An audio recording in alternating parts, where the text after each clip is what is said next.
राजेश बुवाचा दुसऱ्या फेरीचा मानाचा मुजरा कधी कधी आहे ना, 4 दिवस सासूचे तर 4 दिवस सुनेचं, कधीतरी सासू वरचढ कधीतरी सून वरचढ. पण बुवा आज तुमचा जो कार्यक्रम आहे, मी असं म्हणत नाही की तुम्ही भारी वाईट तुम्ही कार्यक्रम चांगलाच केला, पण जे शाहीर नंदी भोईनकर ज्यांचा आदर्श डोळ्यासमोर ठेवून राजेश बुवा गातोय, ज्यांचं ऐकून काहीतरी राजेश बुवा शिकतोय, ते भोईनकर बुवा आज पाहायला मिळालेले नाही.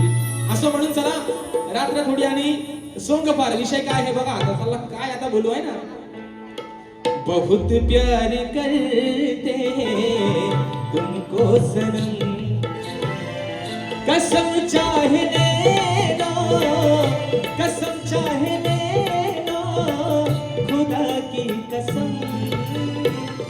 शाहिरांची सवय तीही पडली, तीही शाहीर. आता जल्ला नक्की पाणी मुरलाय कुठे पत्ता लागत नाही. काय तुम्ही म्हणता संगीतकारांचे नाव घेतले नाही म्हणून त्यांनी आता काय असं दे बुवा. चला परत बुवा काय म्हणतात, शाहीर परत म्हणतात एक महत्वाचा मुद्दा मित्रांनो, की शाहीरने माझ्या विषयाचं उत्तर दिलं. पोरांनो बसा ना खाली, पाय दुखत नाही, जेवणाचा डबा पाठी आले, काळजी करायची नाही, भरपूर जेवण आहे. विषय काय, शाहीरने माझ्या विषयाचं उत्तर दिलं मित्रांनो. हे उत्तर शाहीर विषय काय माहितीये, की तुम्ही शिक्षक आहात. तुम्हाला मी सांगणे एवढा मी मोठा नाही, तुम्ही पेशाने शिक्षक आहात. हल्ली लोक गाणाऱ्यापेक्षा ऐकणारे लय हुशार झाले. मध्येच कोणतरी म्हणतो ए चल बुवा बारी बंद कर, त्यांना माहितीये की बुवा काय ते टाइमपास करतोय. पण शाहीर विषय काय, तुम्ही शिक्षक आहात. माझ्या विषयाचं जे उत्तर दिलं बुवा, ते तुम्ही चॅट जीपीटी वरचं आणि एआय ला विचारून आणलेलं उत्तर आहे. लोकांना कळलं ना, सगळ्यांना कळलं हे उत्तर माझ्या विषयाचं चुकलेलं आहे. प्रामाणिकपणाने सांगतो, हे ऑनलाईन मागवलेलं उत्तर, हे उत्तर शाहीर चुकलेलं आहे. आजही शाहीर तुम्हाला सांगतो, राजेश बुवाच्या विषयापर्यंत जर तुम्हाला पोहोचायचं असेल तर ग्रंथाचा सखोल अभ्यास ज्या दिवशी तुम्ही कराल त्या दिवशी शाहीर माझ्या विषयापर्यंत पोहोचेल. हे प्रामाणिकपणानं सांगतोय तुम्हाला शाहीर. तर दुसरा विषय, शाहिरांचा विषय. शाहिरांचा विषय काय आहे हा महत्वाचा मुद्दा.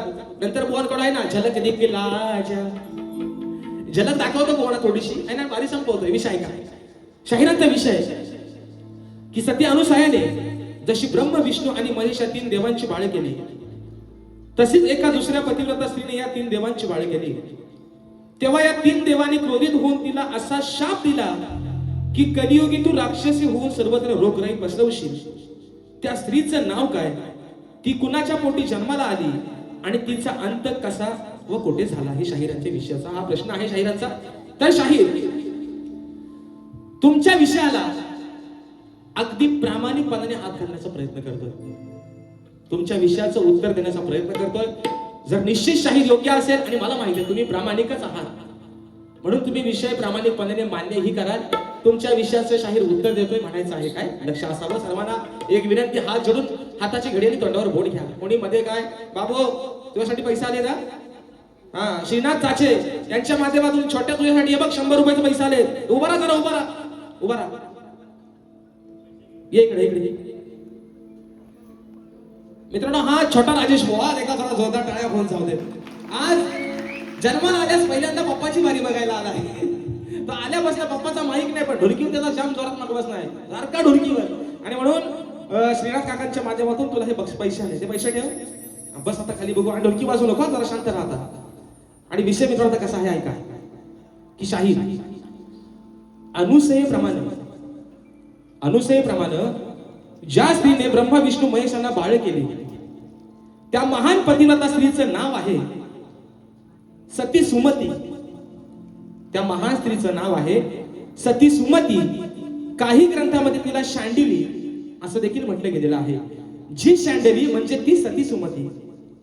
तर ती कुणाच्या पोटी जन्माला आली, तर सती सुमती ही कौशिक ऋषींची कन्या आणि एका कौशिक ऋषीची पत्नी होती, कौशिक ब्राह्मणाची पत्नी होती. तिच्या पूर्वजन्माच्या किंवा जन्माच्या कथेनुसार ती एका धार्मिक आणि सदाचारी ब्राह्मणाच्या पोटी जन्माला आली होती. तिचा विवाह हा एका कुष्ठरोगी असलेल्या कौशिक ऋषींसोबत झाला होता. तिच्या अथांग पतिव्रत्यामुळे तिने सूर्याला उगवण्यापासून रोखलं होतं, ज्यामुळे सबंध सृष्टीमध्ये हाहाकार माजला होता. मग त्यानंतर हे सर्व तिचं कृत्य पाहिल्यानंतर ब्रह्म विष्णू महेशाने तिला शाप दिला. शापाचा भाग कसा आहे शाहीर ऐका, की जेव्हा अनुसयेप्रमाणे सुमतीने आपल्या प्रतिमती शक्तीच्या बळावर ब्रह्म विष्णू महेश या लहान बाळांना यांना लहान बाळ बनवून पाण्यात निजवलं, तेव्हा देवांच्या पत्नी लक्ष्मी, सरस्वती आणि सावित्री ह्या चिंतेत पडल्या. पुढे अनुसयेच्या मध्यस्थीने आणि सुमतीचा अहंकार दूर करण्यासाठी देवाने तिला मूळ रूपात येऊन शाप दिला. देवांचा अपमान केल्यामुळं आणि सृष्टीचा नियम बदलू पाहिल्यामुळं त्रिदेव तिच्यावर क्रोधित झाले आणि त्यांनी तिला असा शाप दिला की तू प्रतिव्रताचा गर्व केलास, म्हणून कलियुगात तू एक राक्षसी महामारी म्हणजे जिला आपण देवी रोग, पटकी रोग असं म्हणतो, धारण करशील आणि तुझा वास झाल्यावर तू सर्वत्र रोगराई आणि आजार पण पसरवशील. राहिला विषय तिचा अंत कसा झाला.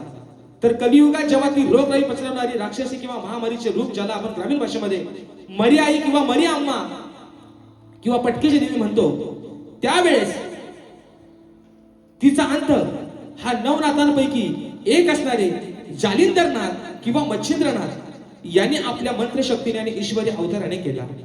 नाथ सिद्धांनी तिच्या या उग्र रूपाचा आणि रोगांचा नाश करून तिला शांत केले. मग तिचा अंत कुठे झाला. तर तिचा अंत हा नाथांनी तिला भूतलावर मानवांना त्रास देण्यापासून रोखून एका विशिष्ट मर्यादित स्थानावर, काही ठिकाणी दक्षिण भारतात किंवा विशिष्ट ग्रामदेवतेच्या सीमेवर तिला खिळवून ठेवलं. तिचा पूर्ण विनाश न करता तिचे राक्षसी रूप नष्ट केले आणि तिला शरण आल्यावर ग्रामदेवता म्हणजे मरी आई म्हणून तिला लोकांकडून नैवेद्य स्वीकारून तिला शांत राहण्याचं वरदान दिलं. हे शाहीर माझ्या वाचनातून घेतलेलं तुमच्या विषयाचं शाहीर उत्तर आहे. ही शाहीर पहिली बाजू. दुसरी बाजू शाहीर तुम्हाला अशी देतोय की त्या स्त्रीचं नाव सुधा म्हणजे पुढल्या जन्माची प्रमिला.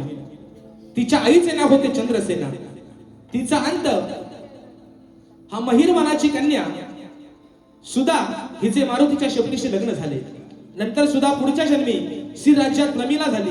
तेव्हा हनुमंताच्या भूभुकाराने तिने 3 देवांची बाळे केली. त्यातील शिवाच्या अंशापासून मच्छिंद्रनाथ, विष्णूंच्या अंशापासून गोरक्षनाथ व ब्रह्मदेवाच्या अंशापासून जालिंदरनाथ अशी 3 बाळं प्रमिलाने अशी 3 बाळे केली. पुढे प्रमिलाने उमाकांताला वरले व ती मुक्त झाली. मग तिचा अंत कुठे झाला. तर स्त्री राज्यात तिचा अंत झाला. स्त्री राज्यामध्ये तिचा अंत झाला. ही शाहीर तुमच्या विषयाची दुसरी बाजू. या शाहीर दोन्हीही बाजू तुम्हाला दिलेल्या आहेत. जर मथुर नाही आवडला तर बकासूरला घ्या, बकासूर नाही आवडला तर मथुरला घ्या, काहीतरी घ्या पण घ्या. बरोबर ना. या बघूवर झलक दिखला जा, झलक दिखला जा, एक बार आजा जा जा जा जा. शाहीर आज जरी काही झलक बघायला भेटलेली नाही आणि म्हणून मगापासून बरीचशी लहान पोरं येत आहेत. म्हणतात दादा बाकीचे गाणी नंतर घ्या, आपण पहिला कोकणाचा एक गाणं बोलूया. आणि म्हणून विषय आहे कोकणाच्या गाण्याचा. मित्रांनो, जे गाणं आपण सर्वांनी अजरामर करून सोडलं ते गाणं आहे परशुरामाच्या भूमीत शोभतोय माझं. कोकण एक नंबरला घेतोय आपल्या रत्नागिरी जिल्ह्याचा. म्हणायचं आहे काय, लक्ष असावं.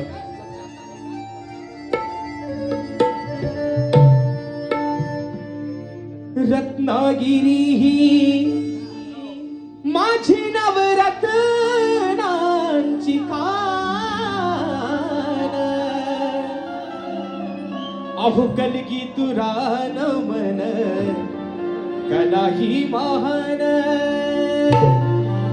शिंगा भारी त्यात नाचे संकासूर, मायाळू मातीची बाला लावी हुर हुर. खेड दापोली मंडनगड चिपळून गुहागर संगमेश्वर, अहो रत्नागिरीला जरा जपुरा. परशुरामाच्या भूमीत शोभतय माझ आपलं कोकण एक नंबर. हो परशुरामाच्या भूमीत शोभतय माझ कोकण एक नंबर. पहा सह्याद्रीचे डोंगर देवाधिकांचे माहेर घर, पहा सह्याद्रीचे डोंगर देवाधिकांचे माहेर घर. साक्षात येतो या समिंदरा,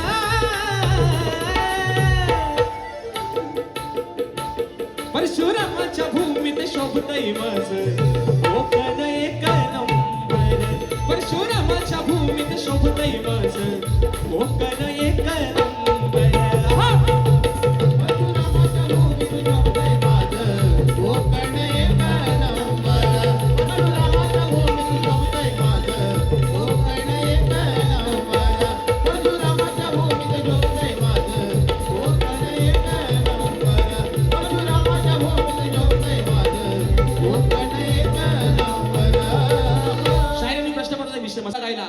विषय काय? अग काग अचानक येडू आलंय ग घडून, मग कसा येऊ येडू तुझा डोंगर चढून येडा माय ग येडा माय. आणि म्हणून आता खऱ्या अर्थानं भुवनकडे येतोय. आता खऱ्या अर्थानं शाहिरांचा वरती पहिला ठोका टाकतोय. म्हणायचं आहे काय? लक्ष असावं. येला घ्या खाली.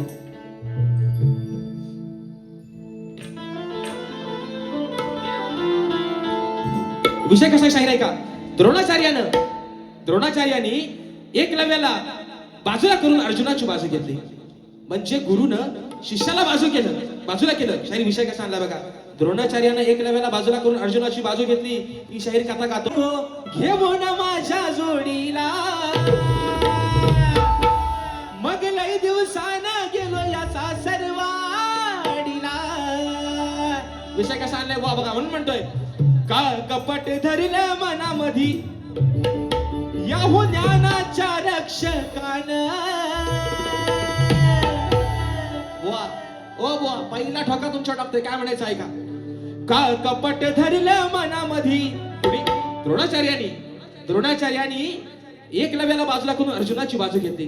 खेळ खेळला त्यांनी अर्जुनासोबत एकलव्यासोबत. म्हणून म्हणायचंय का कपट धरलं मनामधी याहू ज्ञानाच्या रक्षकान.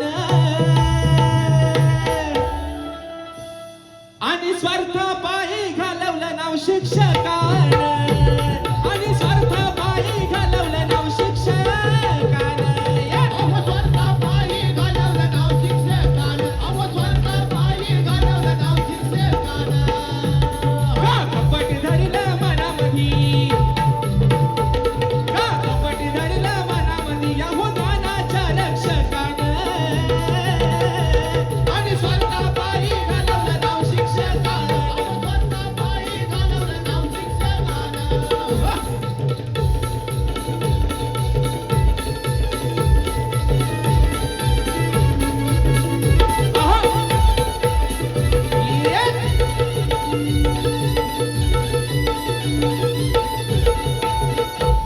अहो एकलव्याचा करून घाता अर्जुनाला यानं दिले हो साथ. अर्जुनाला यानं दिले हो साथ. अर्जुनाला यानं दिले हो साथ. करून आडी यानं अहो करून आडी यानं मनाता गुरु शिष्याचा तोडला या नाता. गुरु शिष्याचं तोडलंय नात. गुरु शिष्याचं तोडलंय नात. याला असा हा डाव बघा भक्षकान. याला असा हा डाव बघा भक्षकान. आणि स्वर्गा पायी घालवलं नाव शिक्षकान. अहो स्वर्गा पायी घालवलं नाव शिक्षकान. स्वार्थ पायी घालवलं नाव शिक्षकान. स्वार्थ पायी घालवलं नाव शिक्षकान. कपट धरलं मनामधी ओ कपट धरलं मनामधी यावं ज्ञानाच्या रक्षकान. स्वार्थ पायी घालवलं नाव शिक्षकान. स्वार्थ पायी घालवलं नाव शिक्षकान. स्वार्थ पायी घालवलं नाव शिक्षकान. स्वार्थ पायी घालवलं नाव शिक्षकान. त्यानंतर अरे झलक दिखला जा. बरोबर आहे ना? झलक दिखला जा. वा आज झलक खरंच बघायला भेटली तुमची. विषय काय म्हणता ऐका. शाहिरांची गवळ मस्त गवळ विषय होता. अहो या लागल्या बाया थर थर का पाया लाज नको जाया पडतात पाया पाया पाया पाया पाया. आज तुम्ही गेलो वाया वाया. जल्ला वनवास सगळं म्हणून म्हणायचं आहे. विषय का शायराच्या गवंडीला उत्तर देतो आहे ना. काय म्हणतो ऐका. अहो लावून माया पडीन मी पाया. हे का ना. अरे लावून माया पडीन मी पाया. वस्त्र पळवून काना लागला का तुला पाया. वस्त्र लपवून काना लागला का तुला पाया. वस्त्र पळवून काना लागला का तुला पाया. वस्त्र पळवून काना लागला का तुला पाया. लावणी माया अरे पडेन मी पाया. लावणी माया पडेन मी पाया. वस्त्र पळवून काना लागला का तुला पाया. वस्त्र पळवून पळवून काटा लागला का तुला पाया हे वस्त्र पळवून काटा लागला का तुला पाया. त्यानंतर शाहिरीने अजून एक गवळीमध्ये मुद्दा मांडला होता त्यांच्या. शाहीर काय म्हणाले की म्हणतात गोकुळामध्ये कान्हाने रुक्मिणीच्या आधी राधेला वरलं होतं. कुणाला वरलं ते शाहीर विषय कसा बघा. कान्हाने त्या गोकुळामध्ये राधेच्या आधी शाहीर रुक्मिणीलाच वरलं होतं. म्हणजे जर विचार करायला गेला की रुक्मिणी म्हणजे राधा आणि ती राधा म्हणजे तीच रुक्मिणी शाहीर, फक्त युगानुसार तिचा अवतार वेगळा झाला. हे शाहीर तुमच्या विषयाचं तुम्ही जे गवळणी तुम्हाला प्रश्न विचारला त्याचं हे उत्तर आहे. शाहीर राधा पण तीच रुक्मिणी पण तीच, फक्त युगानुसार शाहीर तिचा अवतार बदलत गेला. हा शाहीर तुमच्या गवळणीचा भाग आहे. दुसरा विषय थोडक्यात एक गातोय आणि या ठिकाणी अजून एक फरमाईश आलेली आहे. वेडी झाली राधा तुझ्यासाठी आणि बारी माझ्या ठिकाणी संपवते म्हणून म्हणायचं. चला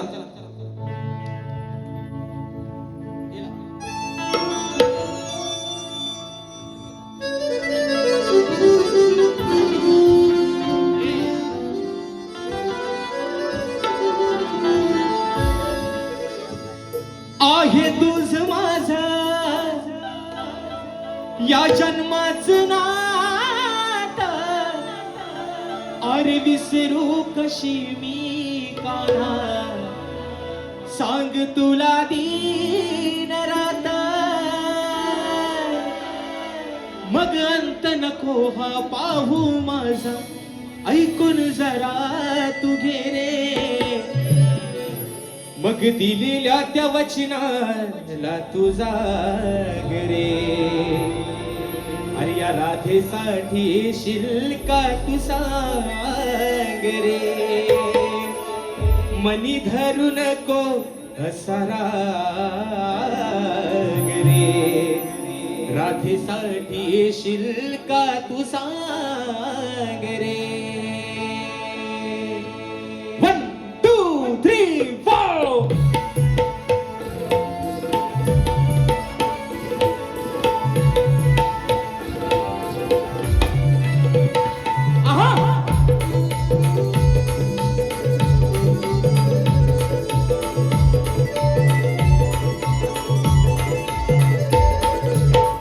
वेडी झाली राधा तुझ्यासाठी, कधी येशील माझ्या बेटी. वेडी झाली राधा तुझ्यासाठी, कधी येशील माझ्या बेटी. अंत नको हा पाहू माझा, ऐकून जरा तू घे रे. अंत नको हा पाहू माझा, ऐकून जरा तू घे रे. मनी धरू नको असा राग रे. राधेसाठी येशील का तू सांग रे. मनी धरू नको असा राग रे. राधेसाठी येशील का तू सांग रे. मणी धरू नको असा राग रे. राधेसाठी येशील का सांग रे. मणी धरू नको असा राग रे. राधेसाठी येशील का सांग रे. मणी धरू नको असा राग रे. राधेसाठी येशील का सांग रे. मणी धरू नको असा राग रे. राधेसाठी येशील का सांग रे. या ठिकाणी बक्षीस आलेलं आहे माझा भाऊ अस्वली गावचा सुपुत्र सागर रोहिलकर याचा चिरंजीव आणि आमची ताई या ठिकाणी आमच्या कार्यक्रमाला उपस्थित आहेत. सिद्धांत रोहिलकर या माझ्या भावाच्या माध्यमातून 500 रुपयाचा बहार पारितोषिक. तर विषय आहे शाहीर, पुढचा विषय गातोय. विषय काय आहे शाहीर की सीतामाईच्या प्रतिवतेची, सीतामाईच्या पवित्रतेची अग्निपरीक्षा घेताना वशिष्ठ ऋषीमुनी प्रभू आम्हाला काय सांगतात ते शाहीर माझ्या विषयातून ऐका म्हणून म्हणायचं आहे. पतिव्रता या नारीच्या, अहो पतिव्रता या नारीच्या डाग लावलास नावाला. शाहीर दुसरा ठोका आर पार काळजाच्या बाहेर तुमच्या म्हणून म्हणतोय. अरे पतिव्रता या नारीच्या तू डाग लावलास नावाला. विषय काय मित्रांनो, ज्या वेळेस रावणानं सीतामाईला अशोकवनामध्ये पळवून नेली, सीताबाईला जेव्हा अशोकवनामध्ये परत आणलं गेलं त्यावेळेस तिच्या प्रतिवतेवरती, तिच्या पवित्र्यावरती प्रभू रामचंद्राने संशय घेतला. मग त्यानंतर वशिष्ठ ऋषीमुनींनी सांगितलं प्रभू रामचंद्राला, आज भले की तुझ्यापासून वेगळी राहिली होती, पण ती पतिव्रता आहे, सखी सावित्री आहे, तिच्यावरती कोणत्याही प्रकारचा संशय घेऊ नकोस, तिच्या चारित्र्यावरती शिंतोडे बोलू नकोस. शाहीर विषय कसा आणलाय म्हणून म्हणायचंय, पतिव्रता या नारीच्या डाग लावला सुनावाला, मग उद्यापासून तोंड तुझं. वशिष्ठ ऋषी प्रभू रामचंद्राला काय म्हणतायत, अरे उद्यापासून तोंड तुझं कसं धावशील गावाला, उद्यापासून तोंड तुझं कसं धावशील गावाला. उद्यापासून तोंड तुझं कसं धावशील गावाला, उद्यापासून तोंड तुझं कसं धावशील गावाला.